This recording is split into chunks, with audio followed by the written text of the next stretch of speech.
La Coupe intercontinentale, un succès au tir au but, les héros du match et le gardien, Safonov. À l'image de cette finale, c'est les 4 tirs au but stoppés par le Russe Safonov devant un Lucas Chevalier remplaçant. Vous voyez où je veux en venir? On est allé poser la question à Luis Enrique en conférence de presse. Est-ce que la titularisation, l'exploit de Safonov relance la concurrence? Pouvez-vous changer de gardien numéro 1? Réponse de Luis Enrique. Vous pensez que c'est le moment de parler de ça?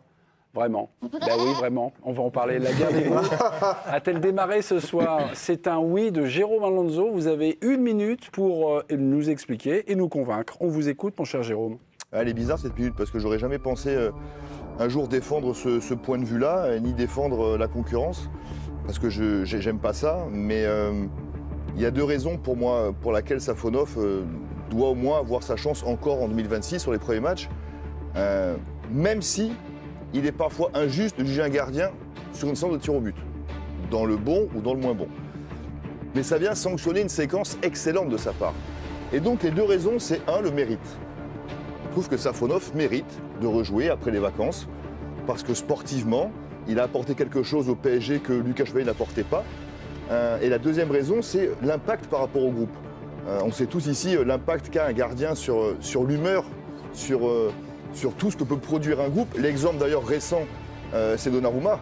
Quand il était moyen, le PSG était moyen, et quand il a été très bon, le PSG a tout gagné. Et donc pour ces 2 raisons, je pense que le coach du PSG doit commencer à se poser des questions, parce que ce qu'a fait Safonov ce soir devant les camarades du monde entier, c'est extrêmement fort, et possiblement faire changer d'avis Luis Enrique. 1 minute, toujours ponctuelle. Jérôme Alonso, vous êtes impressionnant. Jérôme, vous a-t-il convaincu, chers téléspectateurs? Vous allez sur le compte X de l'équipe du soir. Avez-vous convaincu maintenant? C'est bien là l'essentiel, l'ensemble du plateau. Jérôme est au centre. Damien Degord, vous avez écouté attentivement Jérôme. Est-ce qu'il vous a convaincu, oui ou non? Non. Il me fait vaciller un peu, mais... Vaciller. Pas complètement. Vaciller, mais pas complètement. On écoutera vos arguments. Damien. Nabil, c'est pas Nabil, moi, il m'a convaincu et j'irai même plus loin que lui. Plus loin. Tu m'as convaincu. Pour virer Chevalier du PSG. Plus loin, c'est bien. Hugo Guillemet.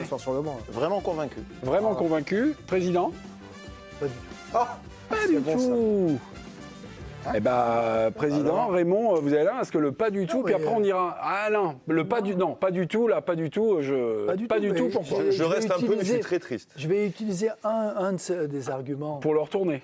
Pour le retourner. Il dit on ne peut pas juger un gardien de but sur une séance de tir au but. Non, je dis c'est pas c'est un jeu. Si dans le match, sur cette séance-là, 4. Sur cette séance, 4. Oui, mais c'est des pénaltys. Ouais, c'est hors football. Et ça arrive au bout d'une chaîne très rassurante. Non, mais c'est quoi? Il a fait quoi dans le match?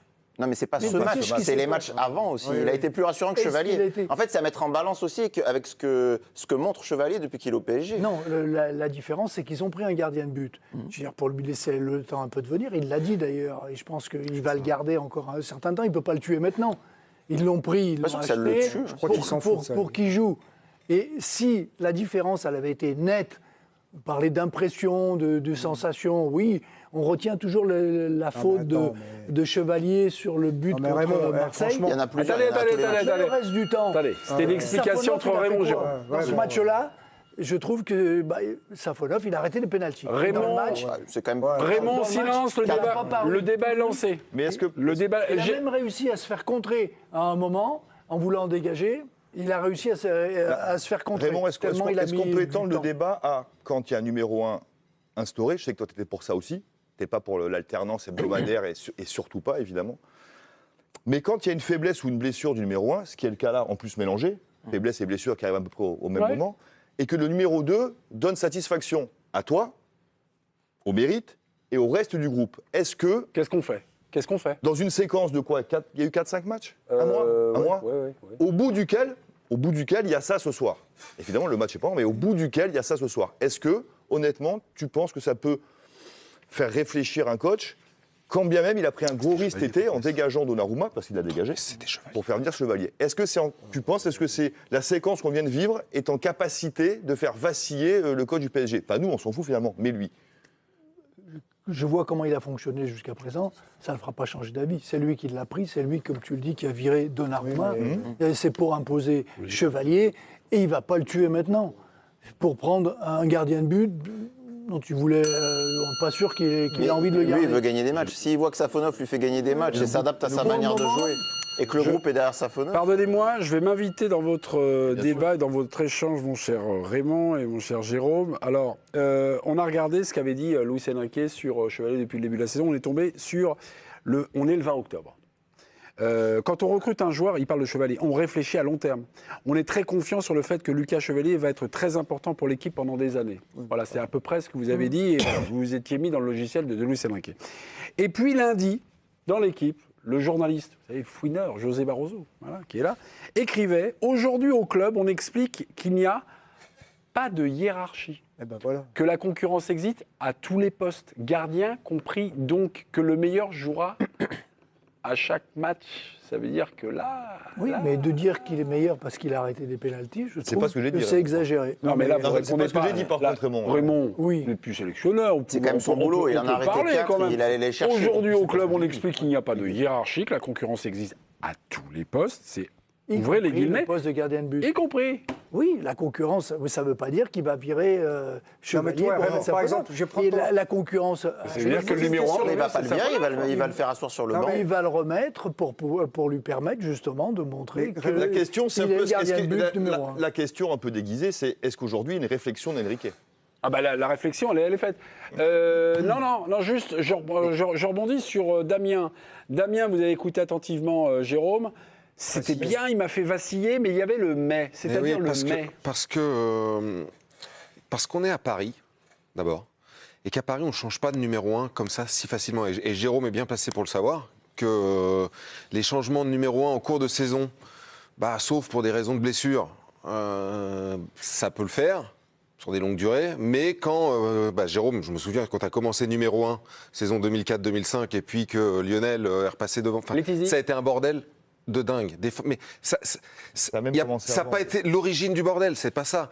Mais ça contribue pas à solidifier ta Ça défense. mérite une anecdote, là, un petit truc, là, parce que au moment où Damien a pris la parole, vous avez tout de suite compris où vous voulez en venir. Racontez-nous cette saison-là ou racontez-nous avant. Je suis désolé. Vas-y. Non, c'est juste qu'en fait, historiquement, ça commence avant. Je ne sais pas si vous vous rappelez d'un match d'un Guingamp PSG. Non. On mène 2-0 et on perd 3-2. C'est Drogba, c'est etc. À Guingamp. Donc on est en 2003. Avec le but de Ronaldinho fantastique. le but fantastique de Ah oui, Ronaldinho. oh là, je m'en souviens. Mais les gens ne se rappellent pas qu'on perd ce match. Ouais. On perd ce match. Ouais. Le match d'après, c'est PSG 3. PSG 3. On s'est fait attaquer à l'aéroport, on s'est fait avez attaquer perdu au camp des loges. C'est très chaud la semaine. 4-2, non? Et Par les en fait, supporters. Ouais, d'accord. en fait, la première fois, et je suis complètement surpris que je devienne numéro 1, c'est Louis qui vient me voir, il va me dire tu joues contre 3. C'est pas Louis, Non, c'est Louis. T'es sûr Ah, bien sûr, 2004, je suis absolument ça. Non, ça c'est 2000. Ah ça, c'est d'accord, 2002, mais d'accord, ok. 2003. C'est avant. D'accord. D'accord.